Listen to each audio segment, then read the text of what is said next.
Rendu en fin de journée le mardi 8 octobre au domicile du ministre Pascal Afim-Guessan, président du Front populaire ivoirien, ici à la Riviera Umputo.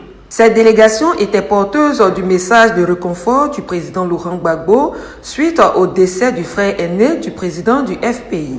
Le porte-parole de la délégation, Coulibaly Yacouba, a exprimé la compassion du parti à la famille éplorée.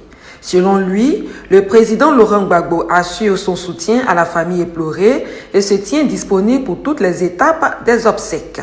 Un geste très apprécié par la famille. Selon son porte-parole, le professeur Tano, la famille est heureuse de savoir compter sur la disponibilité du président Laurent Gbagbo. Pour lui, la présence de cette forte délégation veut dire qu'il n'est pas seul. Vu la qualité et la forte délégation de la direction du PPACI, le président du Front populaire a tenu à prendre la parole à cette circonstance. Il a exprimé toute sa gratitude au président Laurent Gbagbo pour cette marque de considération.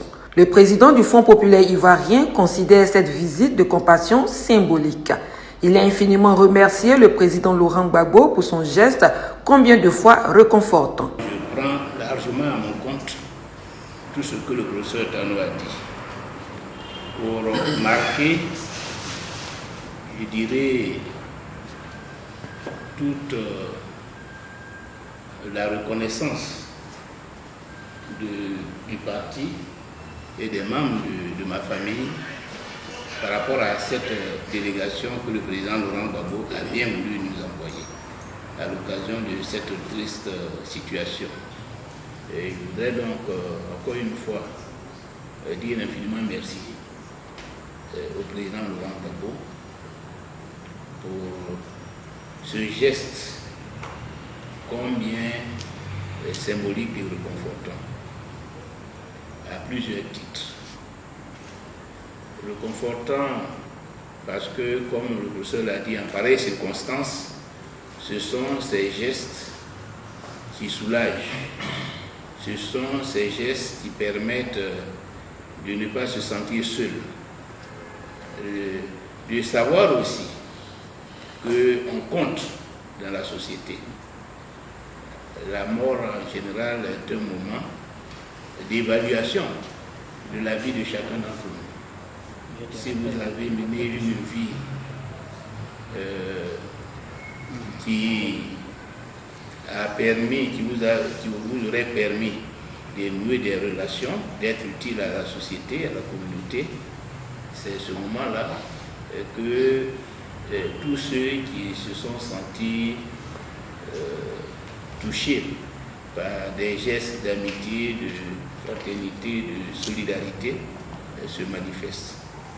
Et je crois que la présence de toutes ces personnalités avec lesquelles nous avons, je dirais, passé la plus grande partie de notre combat politique montre bien, au-delà de la politique, nous avons noué des relations qui nous amènent à nous rappeler ce devoir de solidarité les uns envers les autres. Donc je voudrais vraiment vous dire merci. D'abord à vous qui avez accepté d'être membre de cette délégation pour ce geste de fraternité. Mais au-delà de ce sentiment particulièrement humain, je vois dans cette visite et dans le contexte politique que nous connaissons, aussi bien au niveau interne des partis de l'opposition, des leaders politiques de l'opposition, qu'au niveau externe, dans le combat que nous avons tous amené pour le progrès, pour la démocratie en Côte d'Ivoire, je vois aussi un symbole, je vois aussi un message. Et je voudrais dire toute notre assurance de la portée de ce message. Parce que il est tout à fait évident que nous nous retrouvons dans un moment de tristesse, mais aussi nous nous retrouvons dans un contexte que je peux considérer comme symbolique et historique. L'histoire, nous l'écrivons à travers les gestes de chaque jour. L'histoire, nous l'écrivons à travers les actes que nous posons à des moments particuliers de notre vie et de notre lutte. Et je crois que ce que nous avons à entreprendre en Côte d'Ivoire est tel que cette visite ne me paraît pas anodine, ne me paraît pas insignifiante. Je la considère comme une visite historique. Et je voudrais vraiment que vous traduisiez au président Laurent Gbagbo toute notre reconnaissance pour ce geste symbolique, historique, fraternel qu'il pose à travers cette délégation qu'il a bien voulu nous envoyer. Traduisez-lui toute notre disponibilité, comme vous l'avez si bien dit, et que nous ferons en sorte qu'il soit tenu informé de toute l'évolution de ces situations et que nous lui disons infiniment merci de sa présence, de son soutien, de sa solidarité. Nous sommes actuellement dans les préparatifs. Comme il était au village et qu'il a pris la retraite il y a très longtemps, il n'y a pas véritablement de grandes manifestations ici. Seulement avec les autres membres de la famille, nous avons programmé 2 jours pour permettre à des amis, des parents et connaissances de venir présenter les condoléances. Ce serait les 23 et 24 octobre. Mais ça ne se passera pas ici, puisque après lui, il y a celui que certainement vous connaissez, Kwame Bernard, le sénateur, et comme il réside au plateau de Cuy, c'est donc au plateau de Cuy que les cérémonies de présentation des condoléances vont se passer. Et puis, le reste des cérémonies ne se passera au village. La levée de corps, ce sera le 1er novembre, dans l'après-midi, comme c'est un jour assez spécial pour les catholiques. Donc c'est pratiquement dans la soirée, autour de 16h, 17h, on va faire la levée du corps à l'hôpital de Bongono. Et puis une veillée à Bois-Dico, suivie d'une veillée traditionnelle dans la même soirée du vendredi 1er et le samedi 2, conformément un peu à la tradition en pareille circonstance. On va mener les cérémonies traditionnelles, la messe de requiem et l'enterrement. Donc voilà le programme qui a été concocté. Depuis le retour du président Laurent Gbagbo en Côte d'Ivoire, c'est la toute première occasion de retrouvailles entre anciens camarades de lui. Un message que le chef de la délégation a reçu avec beaucoup d'attention, qui a promis le rendre fidèlement au président Laurent Gbagbo. Une famille est toujours, j'allais dire, à la fois restreinte et large. La famille large, c'est la famille politique que nous constituons. Et par les années qui nous ont rassemblés, nous sommes devenus encore plus proches, quelles que soient les circonstances, les péripéties, n'est-ce pas, de la vie. Nous sommes venus pour représenter le président Laurent Gbagbo auprès de celui qui a été pendant très longtemps son plus proche collaborateur. Les condoléances lui ont été exprimées. Je voudrais seulement dire à notre frère,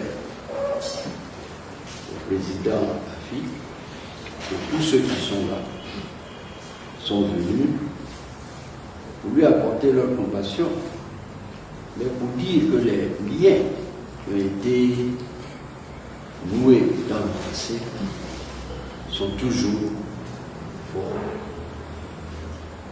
Il a dit tout à l'heure lui-même, le contexte présent dans notre pays peut faire penser à beaucoup de choses. Tant mieux. Nous savons que notre lutte a été toujours motivée par l'intérêt national. Et aujourd'hui, plus que jamais, nous avons besoin d'être ensemble. Il y a des échos que nous avons entendus. Ce n'est pas le moment de les évoquer, mais nous souhaitons que rapidement, après les pleurs, après tout ce qui sera fait, nous puissions nous asseoir pour échanger sur ce qui nous a toujours rassemblés. Encore une fois, je voudrais, au nom du président, au nom de la délégation que j'ai conduite, dire Yako à toute la famille, de dire que nous sommes à leur. Le programme des obsèques a été communiqué à la délégation. La team, une délégation du PPACI était chez Pascal Afin-Guessan, comme vous venez de voir. Le président Laurent Gbagbo a dépêché toute une délégation pour aller souhaiter ses condoléances au président du Front populaire ivoirien, Pascal Afin-Guessan. Les gens de la gauche se retrouvent un peu. Il faut être clair, 2025 arrive, 2025 approche. Ce qui va se passer en 2025, nous commençons à avoir une idée de ça. Monsieur Alassane Ouattara pense qu'il est tout puissant. Il arrête qui il veut, quand il veut, et envoie dans la prison où il veut. Kambouzié aujourd'hui a été envoyé à la prison de torture à Korogo. On l'a retiré à la Maka à 4h30. Personne ne savait où il était. Quasiment 24 heures plus tard, nous avons appris qu'il a été déféré à Korogo, dans une haute prison de torture. Quand M. Ouattara t'envoie là-bas, c'est que tu vas souffrir le martyre. Qu'est-ce qu'on veut faire souffrir à une personne qui ne se sentait déjà pas bien? La vidéo, ce n'est pas pour ce cas-là. Je profite donc de cette vidéo pour souhaiter des condoléances aussi au président du Front populaire ivoirien. Aujourd'hui, nous savons que les partis de la gauche vont se retrouver, les vrais. Ils vont suivre un leader de la gauche, ni plus ni moins. Ils vont aller sur une direction qui vise à poser des conditions à M. Alassane Dramane Ouattara. Celui-ci a le choix, soit de les accepter, soit de les refuser. Mais c'est le début. Il y a la campagne préélectorale, il y a tout ce qui se passe, préélectoral, post-électoral, il y a tout ce qui va autour. Alassane Ouattara a le choix de donner une direction aux élections qui arrivent prochainement en Côte d'Ivoire. Il a le choix, c'est le président de la Côte d'Ivoire, c'est un fait, on ne peut pas le changer. Même si nous savons la manière dont il est venu au pouvoir, une chose est sûre, c'est qu'il est président et on ne peut pas faire autrement que de l'accepter à l'heure actuelle. Nous avons écouté aussi Coulibaly Kubier, ce qu'il a dit aujourd'hui concernant le président Laurent Gbagbo, si oui ou non il sera dans la liste électorale. Là-dessus, j'ai envie de vous dire que Coulibaly Kubier, qui sait très bien ce qui est en train de se passer, parce que c'est la marionnette du RHDP-RDR, et que c'est même l'opposition qui est en train de trop perdre le temps. Je ne sais pas sur quoi l'opposition compte et sur quoi il se base. Mais je pense que le temps le demande de plus en plus. Il faudra de manière réelle, de manière sincère, de manière directe, que l'opposition appelle à une grande mobilisation. Il faut que l'opposition lance les mots d'ordre. Il faut de manière réelle que le RHDP sache qu'ils ne peuvent pas tout faire sans que l'opposition ou le PPACI réagissent. Nous ne comptons pas sur le PDC-RDA. Ils ont déjà dit qu'ils ne sont pas là pour ça. Pour eux, ceux qui appellent mobilisation ne sont pas sincères. Certainement pour eux, pour faire partir Alassane Ouattara, il faut l'acclamer, il faut dire qu'il est un bon président et comme ça Ouattara aura peut-être pitié d'eux et les mettra sur la liste électorale.